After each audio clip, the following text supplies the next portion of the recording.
We all know the story, right? You meet someone, things get serious, Mm-hmm.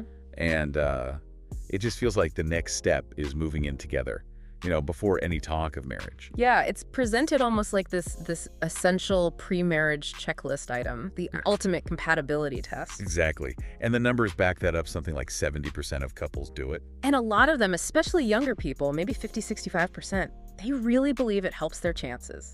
Makes for a stronger marriage down the line. It's just become so normal, this idea that you have to live together first. You share the rent, you figure out chores, you see each other, like morning breath and all. You think you're getting the real picture of married life. Right, the unfiltered preview. But what if that thing we think is so smart, this pre-marriage trial, Yeah. what if it's actually, well, maybe not helping? Uh-huh. What if moving in before the ring, before the I do, could actually maybe increase the risk of it all falling apart later? And that's the really fascinating, maybe slightly uncomfortable question we're digging into today. Because, while living together first is super common, there's some compelling research linking it to a higher chance of divorce. A higher chance. Yeah, it's this phenomenon they call the cohabitation effect. And it's definitely worth taking a much closer look at. Okay, the cohabitation effect. So the idea that living together before marriage might actually, paradoxically, raise your odds of divorce. That cuts against the grain, doesn't it? It really does for a lot of people. So let's get down to it. What's the actual data? What does the research show? Okay, well, there's a significant study looking at first marriages between 2010 and 2019. It really highlights some differences. Differences based on when they moved in together. Precisely. They found that for couples who lived together before even getting engaged, 34% of those marriages ended in divorce. 34%, okay. But, and this is the kicker for couples who waited until after they were actually married to move in together, that number was 23%. Wow, 23 versus 34? That's a pretty big difference. It's a significant gap, yeah. Not easily dismissed. So it's not just that you share a space. It's when you decide to start sharing that space relative to the commitment. Exactly. The sequence seems to be really crucial here. The research suggests that moving in together before you've made that clear long-term commitment, like an engagement or marriage itself, it sort of introduces a different dynamic, maybe a less stable one, potentially. Less stable than if you make the commitment first, then move in. That seems to be the implication. It sets a different foundation for the relationship. So it's like the commitment acts as a buffer.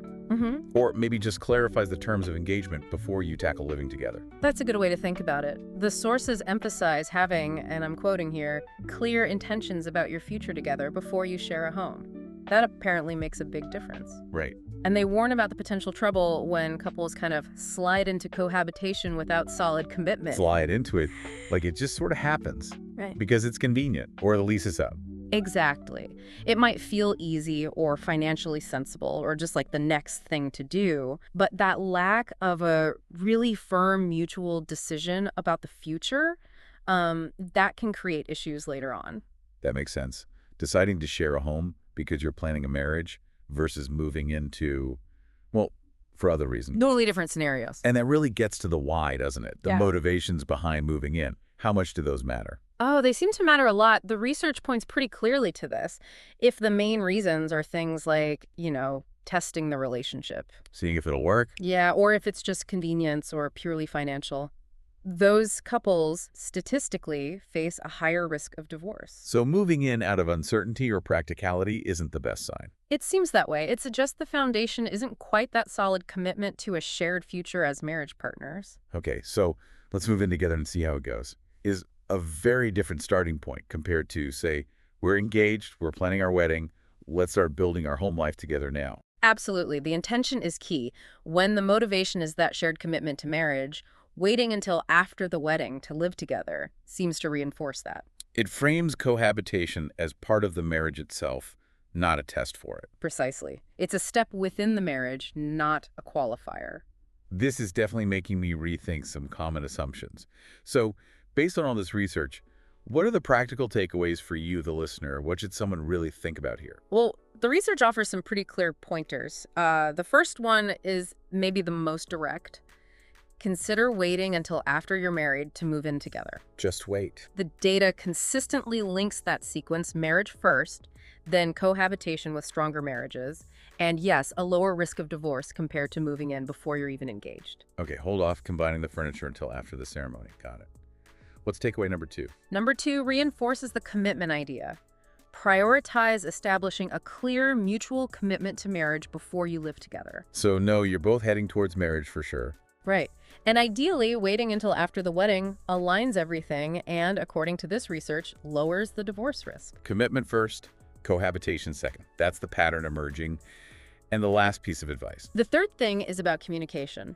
Be intentional. Don't just drift into it. Exactly. Instead of just sliding into living together because it seems easy or logical, have real, deliberate conversations about what it means to both of you. Talk about expectations, long-term plans. Yes. Understand why you're doing it and what it signifies for your future. That kind of intentionality can help head off problems later. So no accidental cohabitation. Make sure you're both on the same page. And ideally, that page is titled Our Future Marriage. Precisely.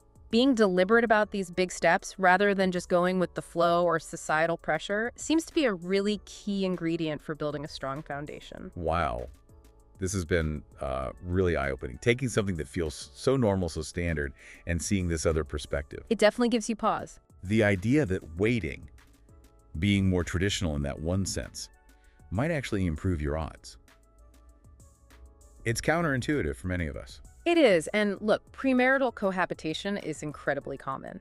But it's important, I think, to be aware of these potential risks the research highlights. Especially if the decision isn't rooted in that really solid, shared commitment to marriage. Right. That seems to be the crucial factor. Oh, just to sum up, the data suggests waiting to live together until marriage and ensuring you have clear mutual intentions about that marriage can actually increase your chances of it lasting. It might feel a bit old school, maybe, but the research offers some pretty strong food for thought. It really does.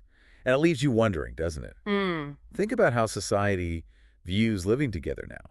Has it become so normal that we've maybe stopped asking if it's actually the best path for marital success? Does this research challenge your own assumptions about how relationships are supposed to progress? Yeah.